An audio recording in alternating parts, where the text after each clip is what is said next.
911, what's your emergency? This car, an SUV, it was going across, it went around the barrier, and the train.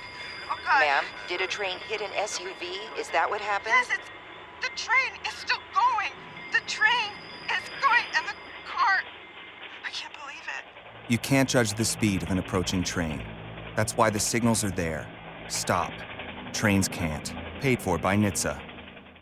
Hike the trail? Check. Order takeout? Check. Schedule heart checkup? Done. We've all adapted to a new way of living. Keep your healthcare on schedule with Johns Hopkins Medicine, where your health and safety are our highest priorities. We're ready to care for you through virtual and in-person visits across Maryland and the greater Washington region. Your health, our experts, safely caring for you.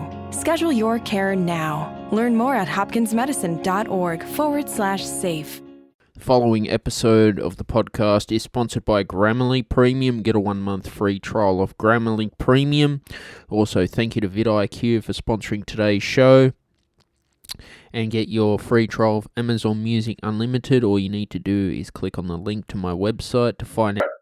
Welcome to the Stephen Shiels radio show. Tim Bruer's back on. How are you, Tim? Well, thanks, Stephen. What have you been working on since we last spoke? Probably not a lot. Probably not a lot new, really. A few new songs. One thing that's probably worth mentioning is the very unfortunate passing of Chick Corea, the iconic jazz pianist and composer. So it did. When I said I'd been looking at a few new songs, it just reminded me that I did dig out one of his old songs. It's an old favourite called "Tones for Joan's Bones," which is a piece that it's quite old now, but it's one I've always loved, and I've sort of had a look at it a few times. It's not the easiest of pieces, but I've had a few plays through it in the time since he passed, which was a very sad time. And I feel like I can kind of get around the thing a little bit. So that was one thing I did. I had a nice gig on the weekend with a beautiful bass player called Steve Elphick, who's very well known in the jazz scene, who I've known for many years and played with often, and who lives around the corner. And we get together and play and quite regularly. And there's a place in Katoomba where I used to live in the mountains, but I haven't been there for a long time. 16 years I've been down here now, but still sort of have some contacts up there. And anyway, one thing led to another, and there's a lovely little venue up there in the Avalon restaurant where they have a specific, they call it the piano parlour. It's downstairs, and they have a little upright piano, and they have a lovely little intimate space.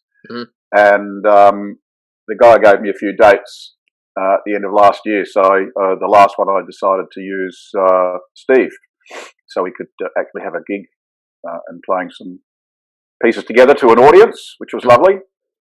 How's it been getting back on the gigging scene so far? It's been quite patchy. Excuse me. There's been bits and pieces. I used to have a number of fairly regular gigs from a number of people that had regular gigs that would rotate me with other people. But of course, COVID put an end to all of that, and then since it's sort of improved and the gigs have come back in the last number of months. I've done a couple with some of those people, but the actual gigs that they had, bar one, there's one I do on the harbour, a jazz cruise that I've done a few of since sort of things got better. But the other ones, all of those pretty much died. So when I mentioned I'd done a few, that one of the people that booked me has had a few other little jobs that I've done with him, but it's still a bit quiet. I'm not too fussed about it. I love to play, but what I've been doing, as I probably mentioned in the last chat we had, was getting together with people. Steve Elphick, the bass player I mentioned before, being one of them, and the other one, guitar player Paul Mitchell-Brown, who's a good friend. We've been getting together for a long time, and we also the previous gig up in the Avalon I did with him. I've been getting together just to keep the playing going, because as much as I love practicing, if you really want to be, if you really want to be improvising and playing creative, as much as I love playing solo, it's you really do need to keep playing with people, because you need to be flexible. To really improvise, you need to be able to just respond in the moment. And when you're playing by yourself, as I said, I love that, and I'll do it to the day I die. But you're just self-generating, if you like. So I like to keep playing with other people. And I don't know whether I mentioned it to you last time, but I'd sort of had a bit of a mind to get a bit of a busking kit together, which for a keyboard is a little bit more complicated than the guitar, because a guitar you just get a battery powered amp and you can plug straight in and off you go. Whereas with a keyboard, you need to power up the keyboard and have a powered amp. So anyway, that would be something in the back of my mind which I'd thought of before, and then I just decided, look, I think I'll just go and do that, because Steve, the bass player, and another friend of mine who both live in the Ashfield area where I'd live, have been sort of frequenting various busking spots over the last few years, and I'd always thought it was a nice thing, because there's something quite real about it, just playing to people.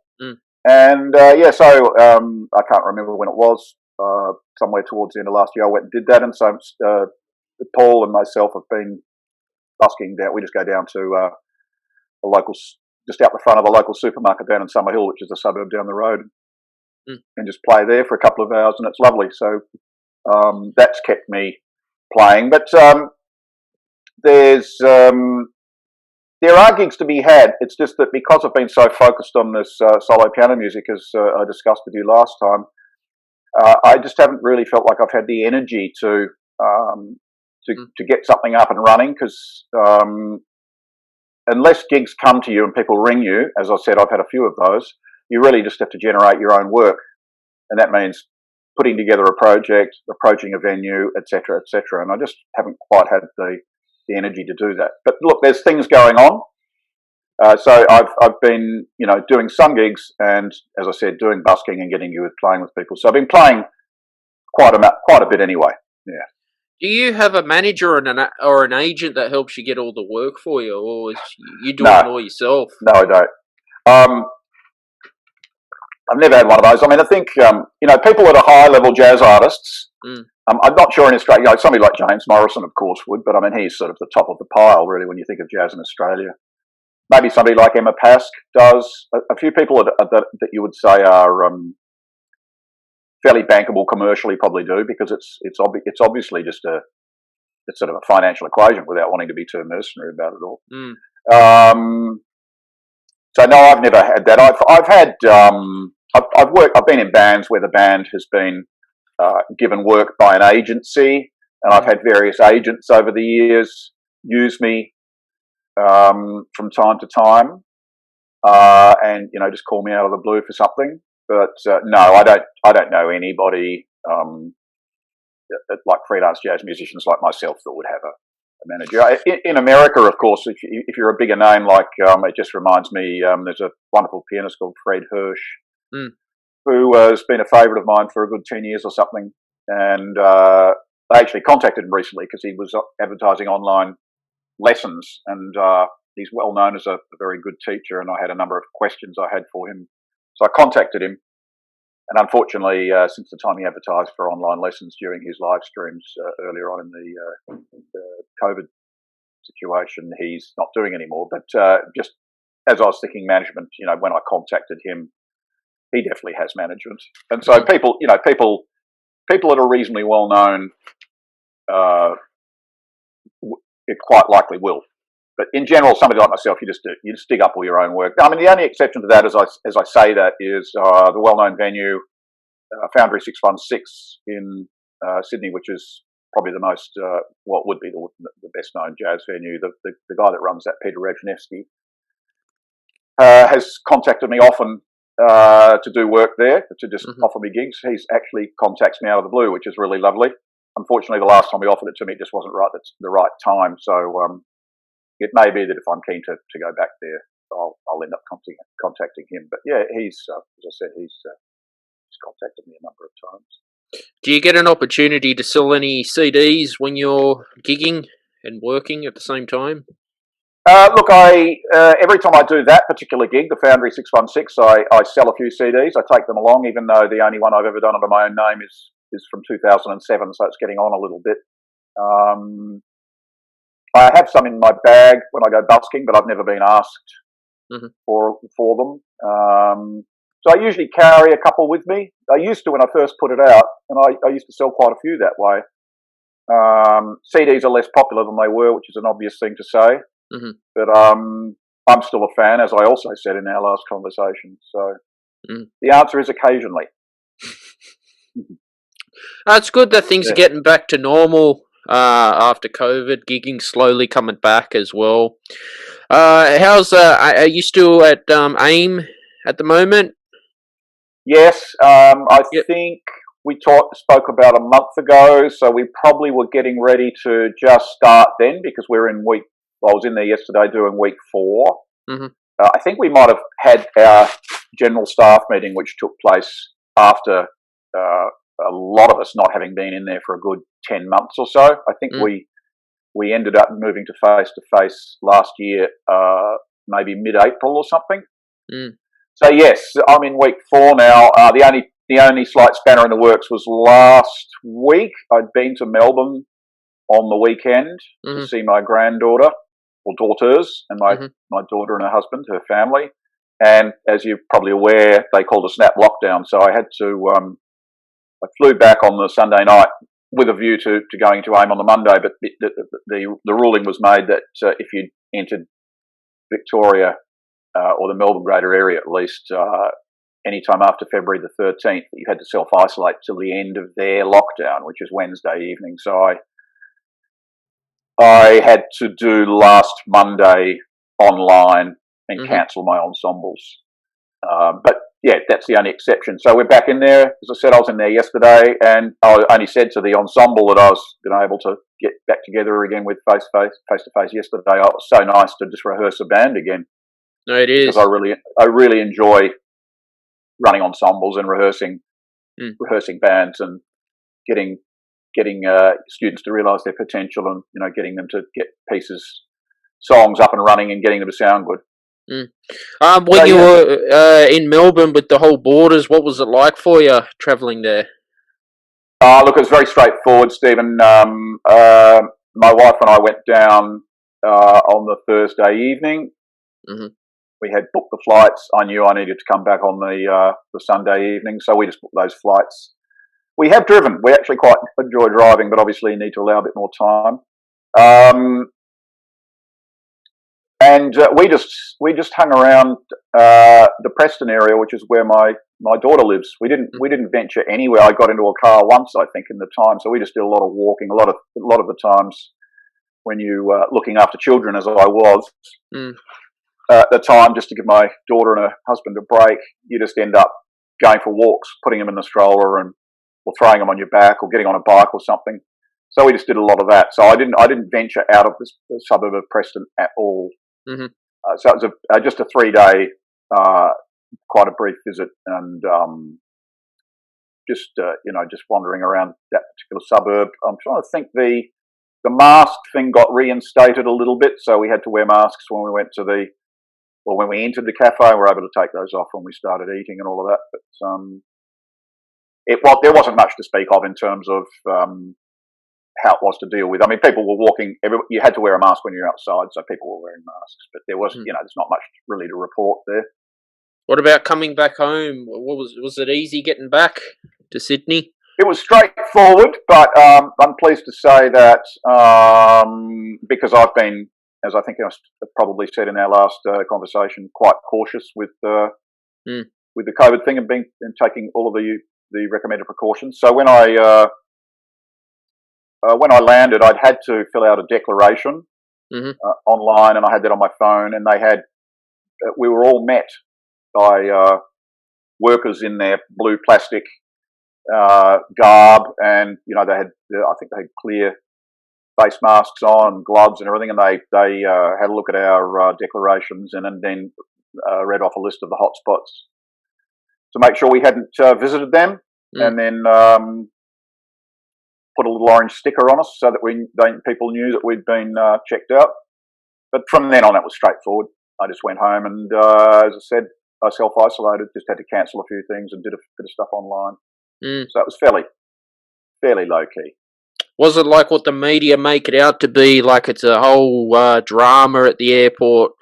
No, that's good that it wasn't that hard for you. No, they were. I mean, I'm as I said, I'm all for these measures. I know Daniel Andrews has been quite a controversial figure, but I'm one of the people that thinks he's done a great job. I think he's been great, and I think it's what he's done is right. And so I'm more than happy to fit in with their arrangements. And so I was quite happy to go through all of that. It was no drama at all. And what are you working on at AIM so far? So how's the ensemble classes going? Yeah, they're fine. Well, for reasons I'm not 100% sure about, the ensembles since we moved to the COVID model, which, as I may have mentioned last time, turned into a recording project. As soon as we went online, we just had to get students to choose a song and then record their own parts and put together a track online and then submit that. So the upshot of that was that the class, well, I'm not sure if it was the upshot's the right way to describe it, but during that time, the classes got to a much larger size where I had to by and large break them into two and have two of sort of 6 or 7 people, because as you can imagine, 14 or a 15-piece ensembles, pretty unwieldy and certainly not going to be practical online when you're trying to do a recording project like as one. You're going to have so many singers and it's not going to be very doable. So anyway, now that we've come back into the face-to-face environment, they've still kept up this policy of giving us fairly large ensembles for whatever reason. So I've had to split them into 2. So the classes are an hour and a half each, and I have 2 rooms, and I just sort of go backwards and forwards between the 2 across the hour and a half session, and that works okay. It works all right. I'm fortunate that I've got. I'm just trying to think through. I've got good ensembles with good, diligent students in them that I don't have to kick their butts too hard. They're pretty self reliant and responsible in terms of at least 1 or 2 people within the group taking the reins and being organisers. And a couple of them yesterday I went back into one of the other rooms to get a piece of equipment, and they'd booked the room for another hour just to keep on working on the stuff. So it's coming along nicely.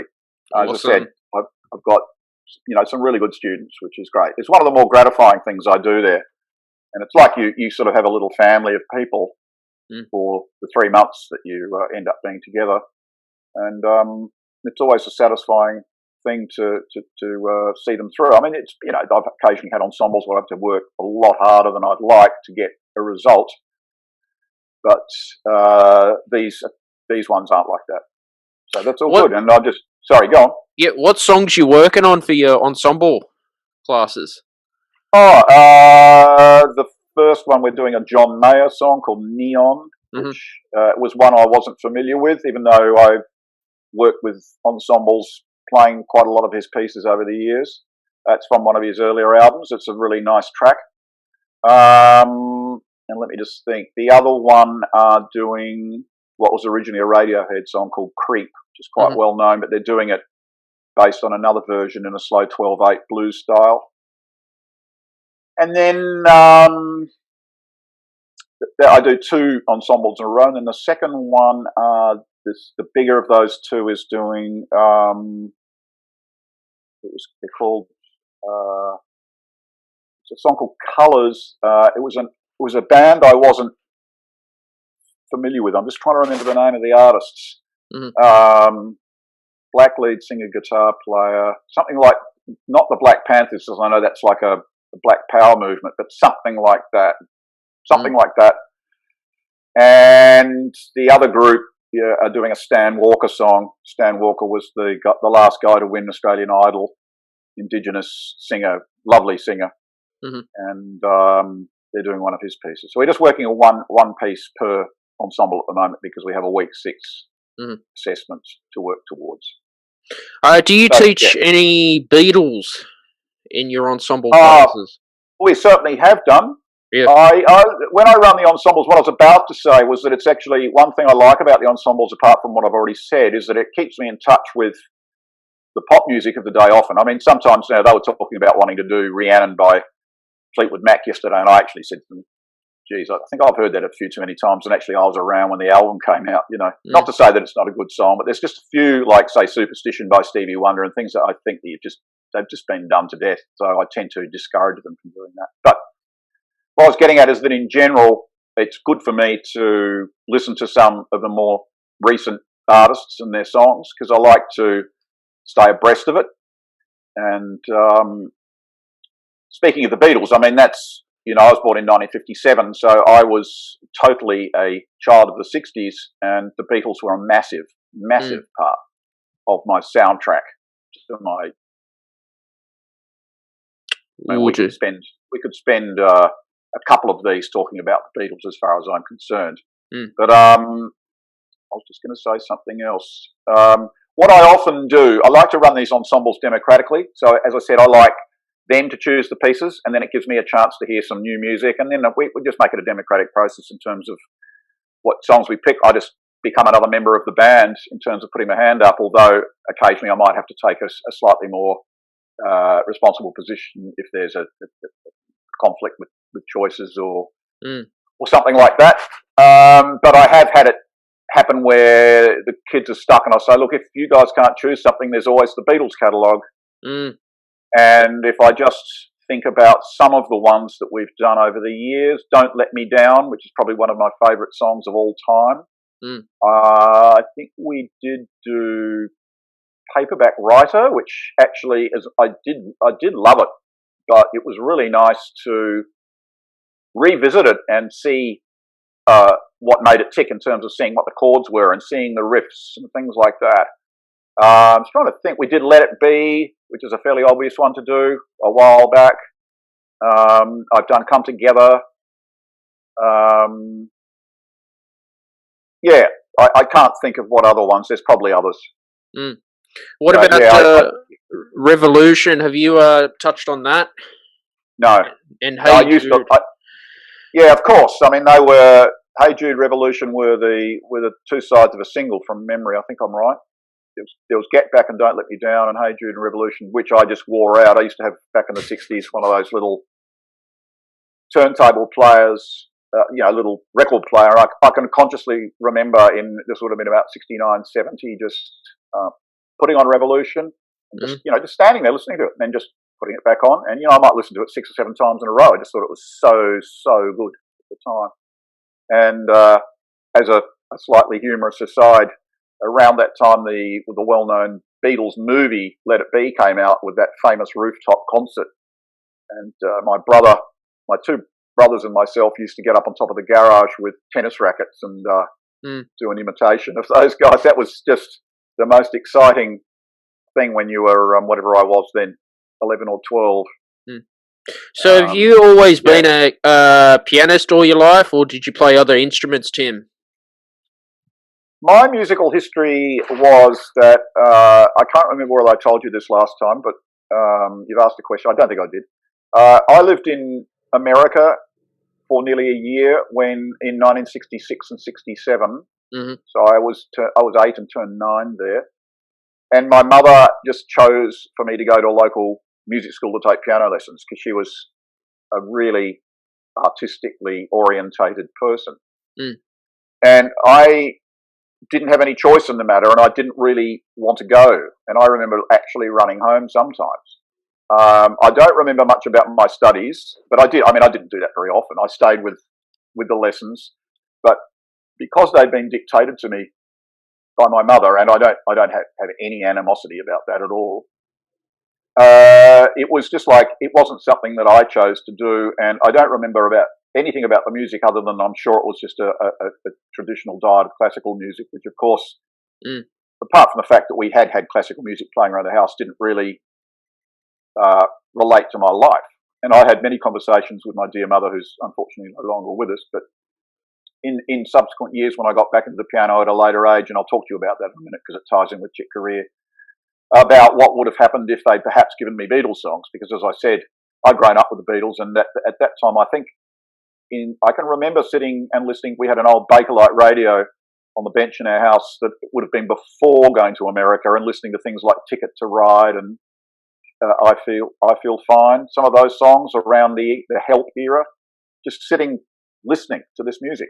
And so obviously that was the soundtrack, as I mentioned before. So, who knows what would have happened if they'd given me Beatles songs. I'm pretty confident I probably would have stuck with it. But anyway, then we came back to Australia, and she sent me to a teacher, and I did do one exam, but I stuck with the lessons for a few years. But again, it was just a diet of sort of traditional classical music and so on. And I can remember my father actually picking me up and throwing me down on the piano stool. He was so frustrated with my lack of practice, which is not a very pleasant thing to have to admit. But anyway, I finally, I went through a rebellious stage a little bit later, but I was obviously a pretty strong character, and I just kept on bucking the system until they let me give up, which of course I regret now. But who knows what transpired after that might not have occurred.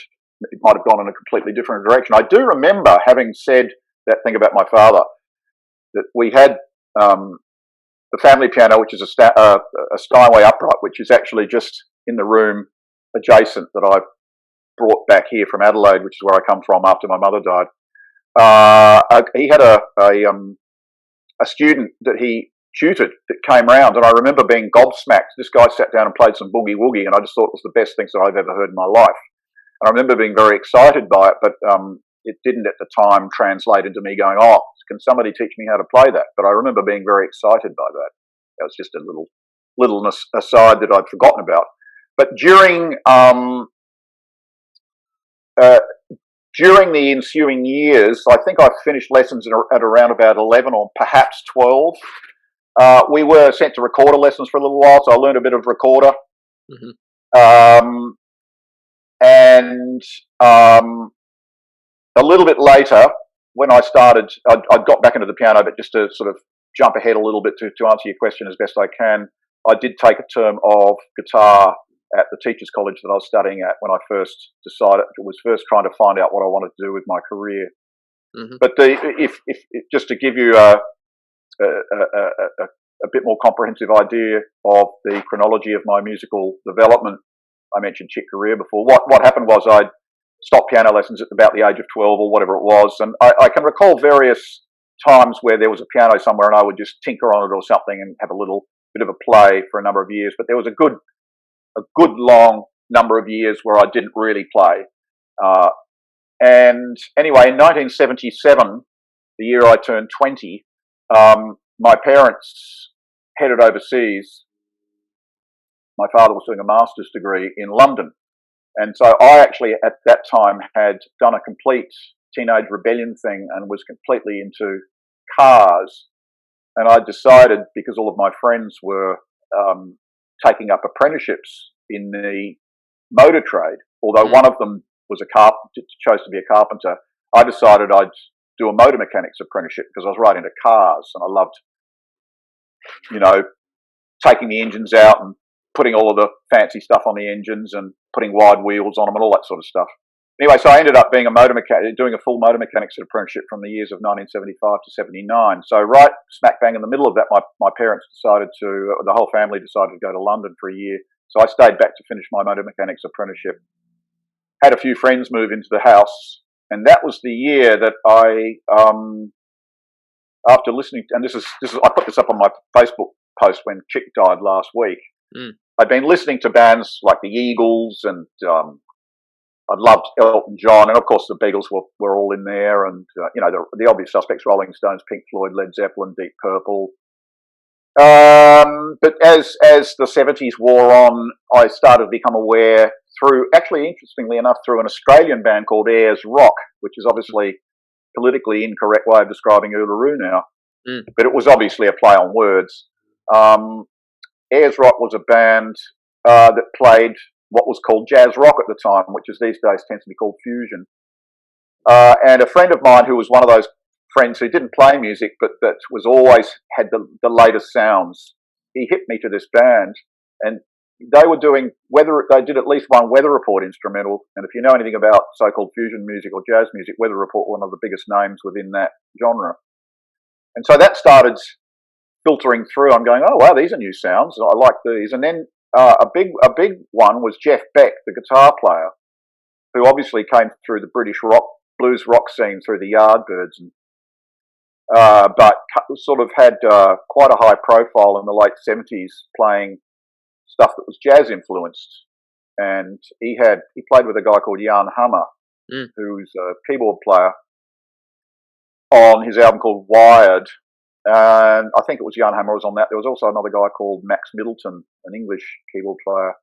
Anyway, I started hearing all of these so-called jazz rock fusion sounds, and that was a whole new area of music for me. And I'd heard, my girlfriend at the time had a girlfriend whose boyfriend was a musician, who I'm still vaguely in touch with through Facebook, called Cos Russo, who just used to sit on the piano and play Stevie Wonder songs. And I used to go, wow, you know.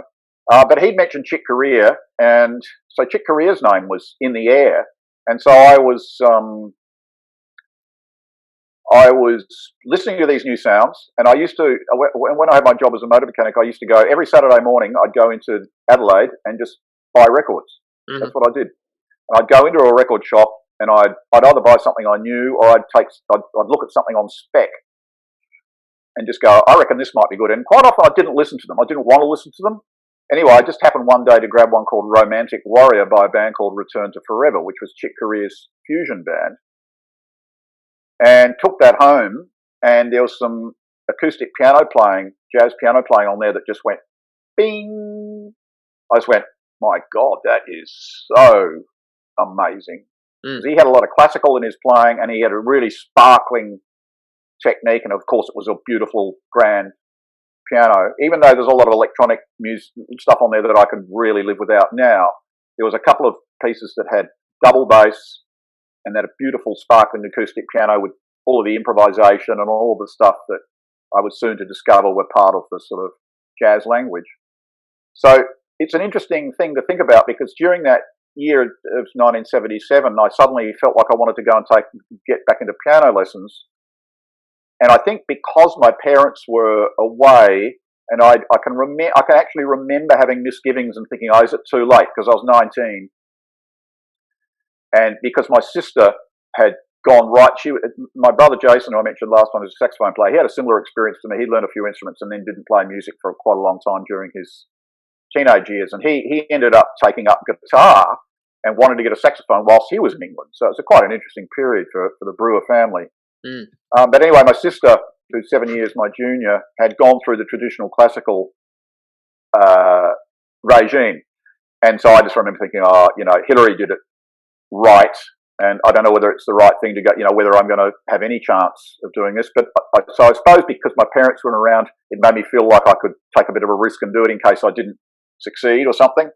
So I just literally rang up my old piano teacher that I'd learnt when we came back to Australia after America, and went back to her. And she knew right away that I wanted to learn jazz and blues and stuff. And, after I got through all of the scales and things like that, she just started feeding me jazzy pieces, the books of which I still have here.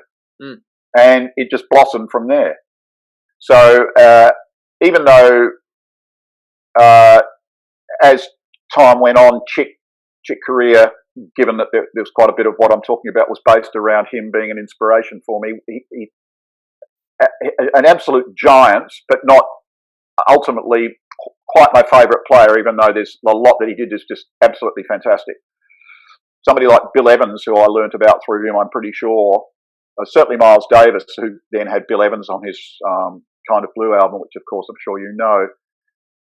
More of a poetic thing just started to resonate with me. Having said that, John Coltrane, who was also an important part of that Kind of Blue album, was another incredibly major artist who I explored, and whose piano player McCoy Tyner, who passed away about a year ago. So we've lost two massively important jazz pianists, contemporary jazz pianists, in the last 12 months or so. he was somebody very, very different to Bill Evans, but somebody whose playing I loved, and Chick was very influenced by him. So you can kind of see what happened. So I started getting into all of that, and it sort of went from there.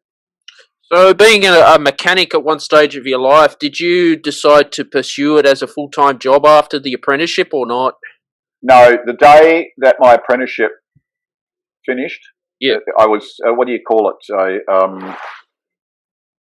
When you're apprentice, there's another name for it. But anyway, the day that it expired, it was 4 years, I left and I never looked back. Because by that time I had 2 years of piano under my belt. I was already improvising. When we're talking 79. Yeah, I was already improvising and really excited to pursue this thing that I'd discovered. And I mean, it's interesting stuff to look back on personally, but and it is quite a personal thing. But the family I came from was quite an intellectual family. As I said, my father was doing a master's degree that year in 77. My mother had an incredibly high IQ and used to read 6 books a day when she was young. A day. Yeah. Wow. She was just a total bookworm. And I know she wasn't exaggerating. But anyway, I'm only saying this to say that when I rebelled in my teenage years and decided to become a motor mechanic, that was going very much against the grain of my family. I'm pleased that my mother, I've got so much to thank her for, was liberal enough, and I don't mean in the sense of the Liberal Party, but I mean in the true sense of the word, to say to my father, no, just let him leave school. He's obviously not, his head's not in it. So I left school before I'd finished my schooling and went off and went into the workforce, and then eventually became a motor mechanic, which was, given the background of the intellectual bohemian sort of family, I was in a little bit odd, I suppose, going against the grain, as I said before. But I'm such that the influences in my family, particularly my father, I think, of sort of starting something and wanting to finish it and doing it well, meant that I did complete that. I wasn't somebody that was going to give up halfway through, and I did very well. And I remember him being quite chuffed when I would get, really good marks. And I have to say, I used to feel a little bit embarrassed about admitting it, but I'm quite proud of the fact that I did that. I think it was a good, it wasn't a bad thing to do at the time. And I've actually got some really lovely tech drawings that I did buried away somewhere that I think, because I used to be quite artistic. I used to do a lot of drawing and stuff when I was a kid. I was reasonably good at it. I think I've got some quite nice tech drawings I did, the picture of a cross-section of an internal combustion engine or something that are pretty good, that I might pull out and frame up one day or something. Can't remember what your question was that led to that answer. No, it's just interesting, a musician going into becoming a mechanic. It's very interesting. But it was the other way around, really, Stephen. I was somebody who had a little bit of music in me. Yeah. I had a little bit of music in me. I was listening. I never stopped listening to music. I loved and adored music. I then became a rebellious youth that became a motor mechanic, then really discovered music and wanted to be a musician. Thank you for listening to today's episode of the podcast. Thank you to the sponsors Grammarly Premium, vidIQ, and Amazon Music Unlimited. Also, too, I've got a new album out right now, guys. Wherever you get your music streamed on all streaming services, which is pretty cool. It's just been released this week. I'm very, very happy. It's a very good achievement. The album's called Armageddon. And I've gone back to electronic music, so check that out when you've got a chance. Bye for now. Hike the trail? Check. Order takeout? Check. Schedule heart checkup? Done. We've all adapted to a new way of living. Keep your healthcare on schedule with Johns Hopkins Medicine, where your health and safety are our highest priorities. We're ready to care for you through virtual and in-person visits across Maryland and the greater Washington region. Your health, our experts, safely caring for you. Schedule your care now. Learn more at hopkinsmedicine.org/safe. Es mejor llegar tarde a casa que nunca volver a llegar. Es mejor llegar tarde al trabajo que nunca volver a trabajar. Y es mejor recoger tarde a tus hijos que nunca volver a recogerlos. Llegar tarde a donde vayas por esperar a que pase el tren es mucho mejor que arriesgar tu vida tratando de ganarle el paso. Por algo existe el dicho, más vale tarde que nunca. Alto. El tren no para. Mensaje de Nitsa.